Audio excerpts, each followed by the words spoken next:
I don't think people understand the context of how attorneys talk to each other.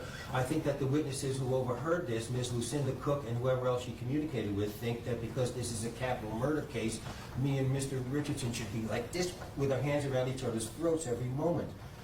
And we were not that way. We were chatting as counsel do in the case. And in a capital case especially, do counsel and adversaries have to communicate frequently and exhaustively to get the thing from start to finish done. That's all that it was.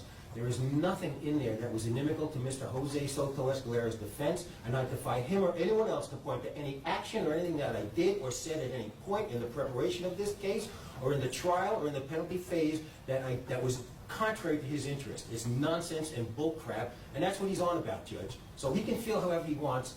He's an idiot. For the evidence is in, mitigation has been placed before me, so we're at that stage where I'm to consider that. Put differently, if Mr. Soto-Escalera feels that Mr. Burns did not properly litigate his case for whatever reason, there will be a proceeding in that regard.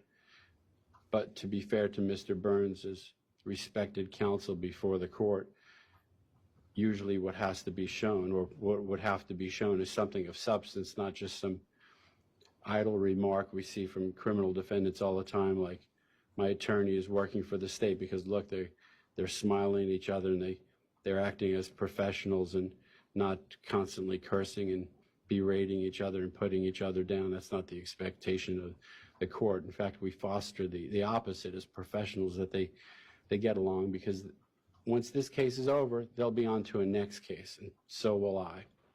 And so as professionals, they have to work with each other. But more importantly, as I mentioned at the outset, that is for another day.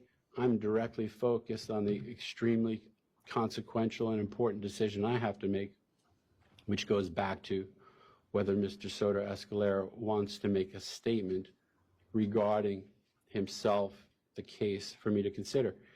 He does not have to, and it's not going to affect him negatively if he doesn't, but he has that right to do that. So there again, we broached a different subject. I don't want him to think that I'm not going to listen to that, should he wish to listen to make that statement.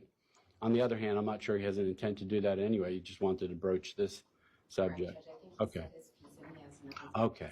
All right. So it's not the first time I've had to tell the defendant or someone else, that's for another day. There is a right to have a motion for post-conviction relief with regard to your Sixth Amendment right to counsel. That's for another day, really, regardless of my decision here.